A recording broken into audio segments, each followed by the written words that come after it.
All right, so what are we talking about today? Today we're going to talk about the 5 top Fords to restore as far as ease and availability of parts. That one doesn't count because that's obvious. Let's not go for the obvious. Let's talk about the other guys after the break. For 45 years, the Miller family and the dedicated staff at AutoKrafters have been here helping you to restore your dream Ford. Thank you for your support. Here's to another 45 years of delivering parts for your Falcon, Fairlane, F100, Galaxie, Maverick, and Pinto. All right, so number 5. This is probably the hardest of the popular Fords to restore, and most of that has to do with just simply the fact that there weren't that many of them made. They are an epically, painfully beautiful automobile. I love them, and that is the Cougar. Anything Cougar from 1967 all the way up to 73. When you get past that point, you start talking about it moving over to the Torino ranks, and we're not going to go there at all because that car is the hardest of the Cougars to restore. Simply put, there weren't that many of them made, so parts are more expensive. Most all of the sheet metal is not available. I know a lot of people think that the floor pans are the same as the Mustang, and to a point they are, but seat pans are different. The rear section of the floor over into the trunk, different. The frame rails in the rear, different. And as of this videoing, a lot of these parts aren't out there. You just simply can't get them, and I don't know where we're going to be with that post-pandemic and with everything going through the roof as far as costing is concerned. And that's generally across the board, not just what you're buying in beans, coffee, and milk at the grocery store. We're talking about everything is just more expensive. So the Cougar, probably the hardest one to restore, but my gosh, when you get her done, that is a gorgeous car. Some people like them, some people don't. I'm into some people do. I've actually had more Cougars than I've had Mustangs in my life, just simply because I like the car. It's just a good, nice little car to drive. Enjoy owning one. I love the hideaway headlights. I don't care for the 1970, and that's only because of the bunky beak that's in the top of the hood that always hits me in the back of the head when I'm tuning a carburetor. Don't like that beak. If they'd put the beak on the bottom like they did all the ones before that, yeah, I'd like a 70 as well. Although it does kind of look like a beaver. Just saying. Number 4, we're talking Maverick. Now, there is more sheet metal available for the Maverick, perversely, than there is for the Cougar. But you start running into some problems if you're doing, say, a grabber with bucket seats in it, because the 1970, I believe the 72 Maverick with the bucket seats and the high back buckets, the covers aren't available for them. They are no longer available.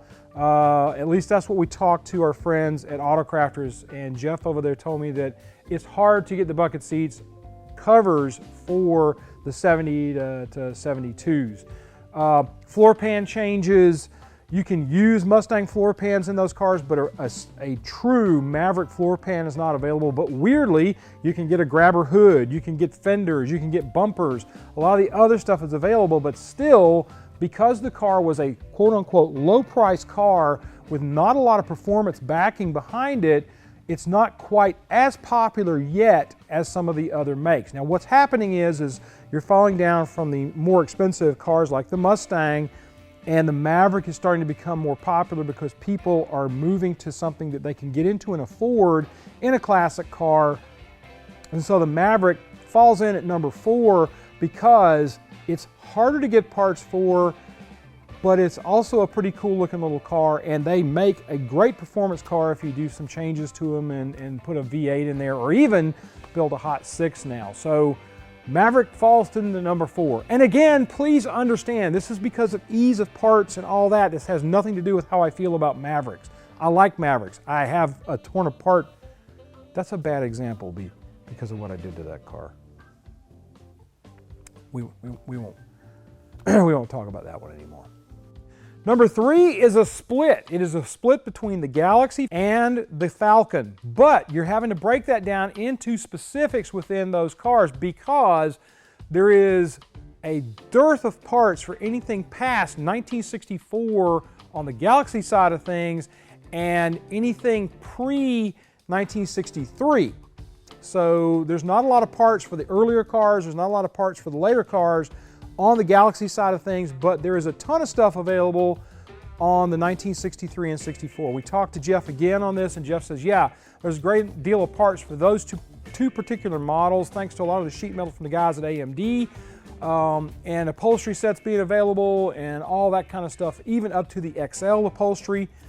So it's really easier to do one of those cars than it is to do an earlier Galaxie or a later Galaxie. And the reason we're splitting this here is because Jeff says is what they're seeing in the parts part of it is there's not a lot of difference in that between the 1963 and 4 Galaxie and the 1964 and 5 Falcon. So on the Falcon front, there's a good bit of sheet metal available for those. Not quite as much right now, I don't think, as there is for the Galaxies, which gives the Galaxie the edge in the number 3 position. So it would be A, Falcon would be B. And the only reason I say that is you can get full quarter panels for the 1963 and 4 Galaxie that are just simply not out there for the 64 and 5 Falcon. If you talk about Falcon and pull back from 1964 and go 63 on back, it gets harder and harder to do parts for them. The early cars don't have the performance spit and vinegar, I guess you would say, that you get with the 63, 64, and 65.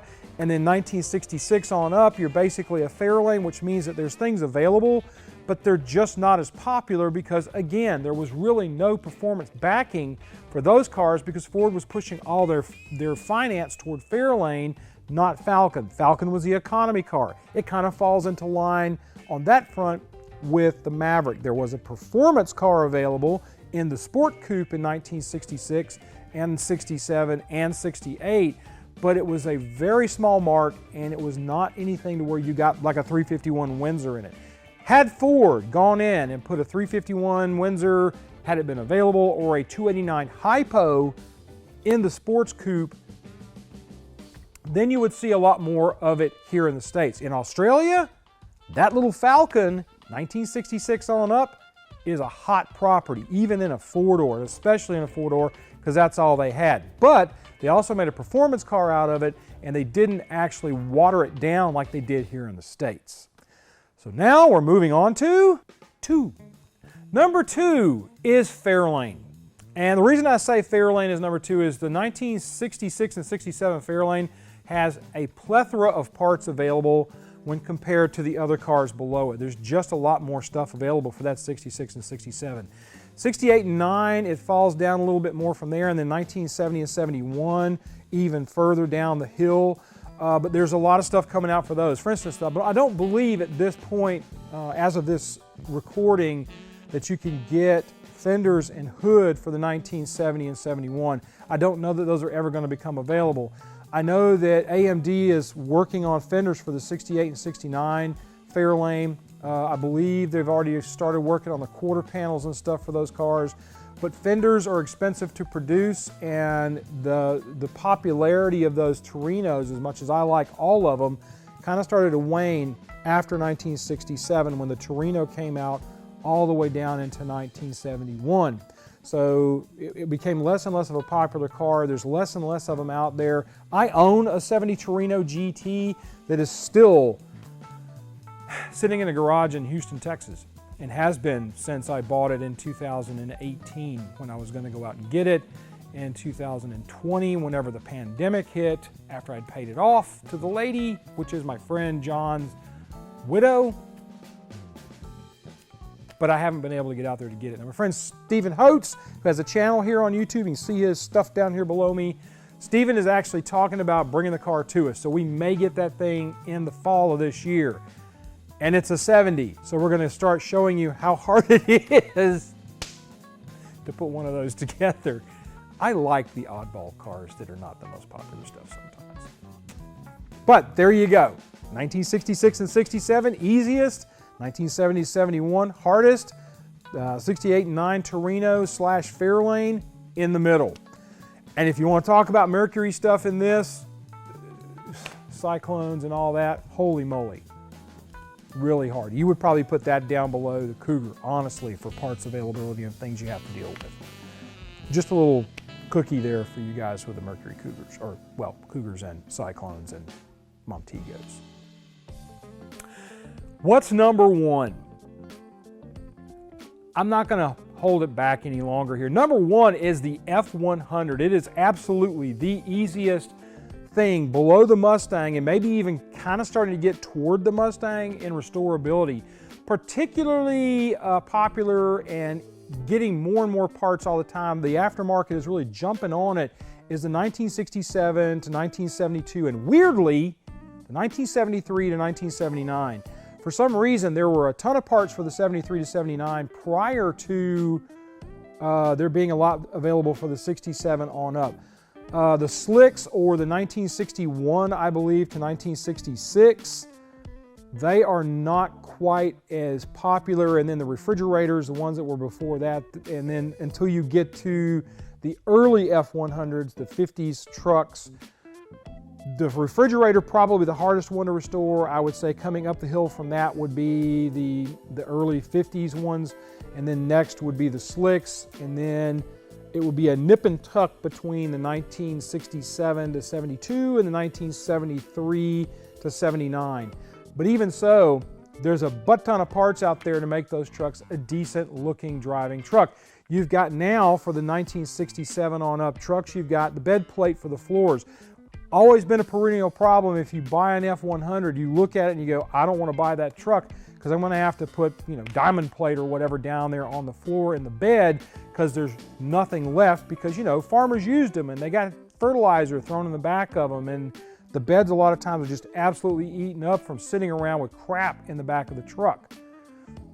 Up until recently, you could not get the bed plate for the 67 to 72. You could get it perversely for the 73 to 79, and now you can even get the bed sides and all for the earlier, the 67 to 72 trucks. So I would argue and say that that particular series of truck is probably, between it and the 73 to 79, the most easiest of the other Fords to restore, other than the Mustang.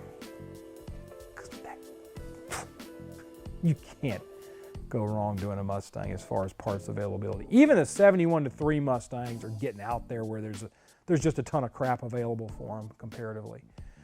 But we're not talking about the Mustang. We're talking about other things that you can restore. And that's basically it. The last part of this that I'm going to talk about real briefly is what to get. If you are buying a car or a truck to restore, get something that has as little rust on it as possible, because that's going to be where your money's going to be spent. That and paint.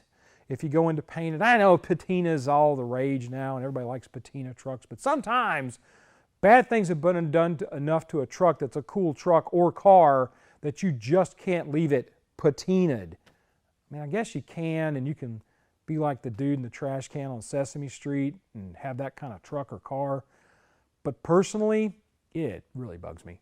I like patina vehicles. There are certain times that I will look at a patina vehicle and I go, yeah, that's it. That's the bomb. But on the whole, I have to say that sometimes it's just a way to not have to paint your truck or car. And I get it. I'm as broke as the next guy, so I got so much stuff that needs painting around here. I should be all up in the patina movement. I should be the guy holding the banner running at the front of the group, but I just have a problem. I got to see a nice paint job. That's just me. You don't have to agree with me. If you don't agree with me, put it in the comments below. I'm fine with that. That's it, though. Rust is your big enemy. Interior stuff, all those things can be fixed fairly inexpensively. I mean, not anymore. Everything's expensive now, as I've said before, but you can fix those things. So, there you go. That's the 5 vehicles that are easiest to restore, from hardest to easiest in the Ford market. Now you know. Go out. Buy. Not buy like buy, but buy. Do me a favor, folks. Subscribe to the channel. And when you subscribe to the channel, hit notifications to be notified of what we're doing around here. We are seeing things where we have tons of subscribers, but a lot of people don't hit the bell for notification. And if you don't hit the bell for notification, you don't know when we put up a new video. And my gosh, on YouTube, ain't there a lot of videos. So also, be kind to each other, love on each other, treat each other nice, folks. You guys have a great week, and we'll see you on down the road. What's weird is I have owned the harder cars to restore. I have a 69 Fairlane wagon. Inside the Fairlane mark, holy moly. There's almost nothing available for the wagons. Try getting a Beltline weather strip for the gate on your 69 or, wow, 66 to 71 wagon. Just put wagon on any car, and it gets harder to restore. Weirdly, there's things available for the 65 on back Fairlane wagon that you can't get on the 66 wagon on up to 71 that are common to that wagon from 66 to 71. But there's so few wagons out. I'm sorry. I'm starting to whine. I've had Cougars. I've had more Cougars, as I said, than Mustangs. I like Mustangs. I've had 2 Mustangs. I've had about 7 Cougars.